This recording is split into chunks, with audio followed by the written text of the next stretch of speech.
Friends, welcome to JR facts YouTube channel.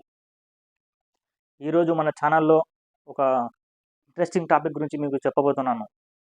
అదేవిధంగా మన ఛానల్లో ఈరోజు ఫస్ట్ వీడియో కూడా పోస్ట్ చేయబోతున్నాము. జనవరి 3వ తేదీ. ఈరోజు స్పెషల్ ఏంటంటే సావిత్రిబాయి పూలే గారి జయంతి సందర్భంగా ఈరోజు మనం వీడియో చేయడం జరుగుతుంది. ఈ వీడియోలో ఆమెకు సంబంధించిన పూర్తి సమాచారం మీకు అందించడం జరుగుతుంది. ఆ విషయాలంటూ ఇప్పుడు చూద్దాం.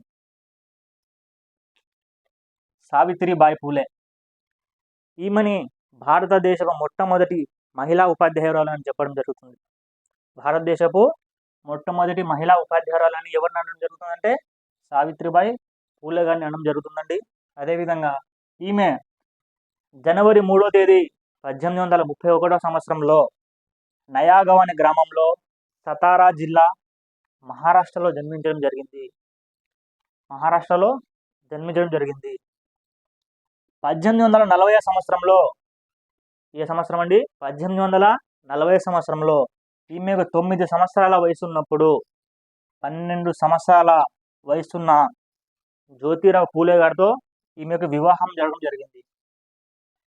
అప్పటికి ఈమె వయసు ఎంత అండి? 9 సంవత్సరాలు. జ్యోతిరావు పూలే వయసు ఎంత అండి? 12 సంవత్సరాలు. వీళ్ళిద్దరికి వివాహం జరగడం జరిగింది. ఇప్పుడు కనుక మీరు గమనిస్తే సావిత్రిబాయి పూలే గారు నిరక్షరాస్యులు, అంటే ఆమెకు చదువు రాదు. అలాంటప్పుడు ఈయన జ్యోతిరావు పూలే అనే అతని ఆయన భర్త వచ్చేసి ఈమెకు చదువు చెప్పడం జరిగింది. ఆమెను నిరక్షరాస్యులైన సావిత్రిబాయి పూలే గారికి చదువు చెప్పి అక్షరాస్యులుగా చేయడం జరిగింది. ఈమె కూడా అహ్మద్ నగర్లో టీచర్ ట్రైనింగ్ తీసుకొని నాతో పాటు నలుగురు బాగుపడాలి అనే ఉద్దేశంతో 1848 సంవత్సరం మే 12వ తేదీన జ్యోతిరావు పూలే గారితో కలిసి ఫస్ట్ మహిళా పాఠశాలని, భారతదేశ చరిత్రలోనే ఫస్ట్ మహిళా పాఠశాలని సావిత్రిబాయి పూలే గారు స్టార్ట్ చేయడం జరిగింది. ఆనాటి పరిస్థితులు మనం గమనిస్తే అగ్రవర్ణాలైన వారికి ఇలా స్కూల్ నడిపించడము, మహిళలకు పాఠాలు చెప్పడము వాళ్ళకు నచ్చక ఈమెను వేధించడం జరిగింది. ఆమెపై బురద చల్లడం జరిగింది. అదేవిధంగా రాళ్ళు కూడా విసరడం జరిగిందండి. ఇలాంటి అన్ని పరిస్థితులను ఆమె సహించింది. ఆమె పైన బురద చల్లినప్పటికీ అదే బురద చల్లిన చీరతో ఆమె స్కూల్కి వెళ్ళేవారు. స్కూల్కి వెళ్ళి చీర మార్చుకొని పాఠాలు చెప్పేవారు. అదేవిధంగా స్కూల్ అయిపోయిన వెంటనే అదే బురద చల్లిన చీరతో నడుచుకుంటూ వెళ్ళి ఇంటికి వెళ్ళేవారు. ఇవన్నీ చేసే కొద్దీ చాలామంది మీరు అడిగారు అనమాట, మీరు ఎందుకు ఇలా చేస్తున్నారంటే నా విధిని నేను నిర్వహిస్తున్నాను, అంటే ఇలా చేయడం నా విధి, నలుగురికి నేను విద్యను అందించాలి, వాళ్ళని ప్రోత్సహించాలి అనేది నా విధి అని చెప్పి నా విధిని నేను నిర్వహిస్తున్నాను అనేవారు. ఇలా ఎన్నో వేధింపులు, ఎన్నో అవమానాలు ఎక్కువైనాయి. ఒకానొక టైంలో ఈమె ఒకరిని చెంపదెబ్బ కూడా కొట్టడం జరిగిందండి. ఎన్నో అవమానాలు భరించారు. ఆమె యొక్క విద్యా ఉద్యమానికి, ఆమె చేసిన కృషికి చాలామంది సహకారం అందించడం జరిగింది. ఆమె స్టార్ట్ చేసిన అతి తక్కువ సమయంలోనే నలుగురి మన్ననలు పొంది ఆమెకు సహకారం అందించాలని కోరింది. నలుగురు ఆమెకు సహకరించి ఆమె చేస్తున్న పనికి సహకారం అయ్యేలా సహకరించడం జరిగింది. ఈమె స్కూల్ నడపడానికి ఒక అతను ఇల్లు ఇవ్వడం జరిగింది. అదేవిధంగా కొంతమంది చాలా చోట్ల నుంచి బుక్స్ సేకరించి బుక్స్ ఇవ్వడం జరిగింది. మోరో విఠల్ వాల్వేకర్, దియోరావ్ అనేవారు పాఠశాల నిర్వహణ కోసం చాలా సహాయం చేయడం జరిగిందండి ఈమెకు.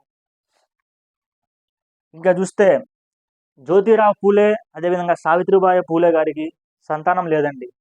వీరు వచ్చేసి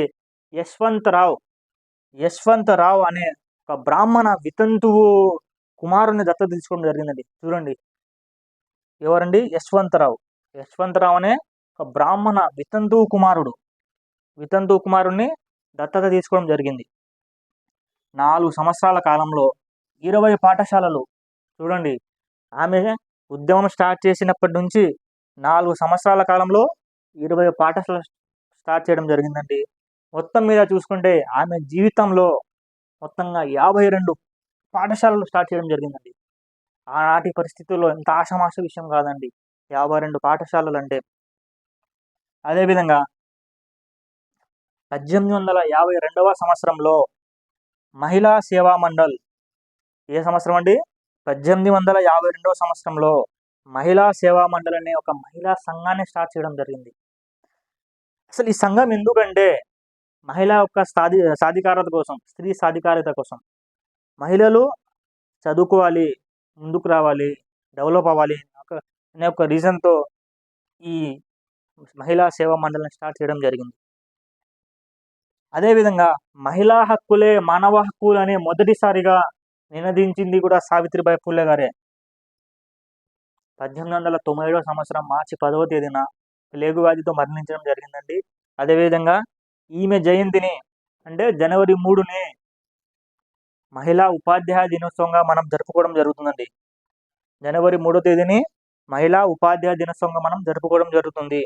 అదేవిధంగా 1997వ సంవత్సరంలో భారత ప్రభుత్వం ఈమె జ్ఞాపకార్థం ఒక తపాలా బిల్లును కూడా విడుదల చేయడం జరిగింది.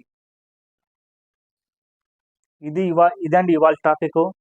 నచ్చితే ఈ వీడియో లైక్ చేయండి, షేర్ చేయండి, సబ్స్క్రైబ్ చేయండి. Thank you.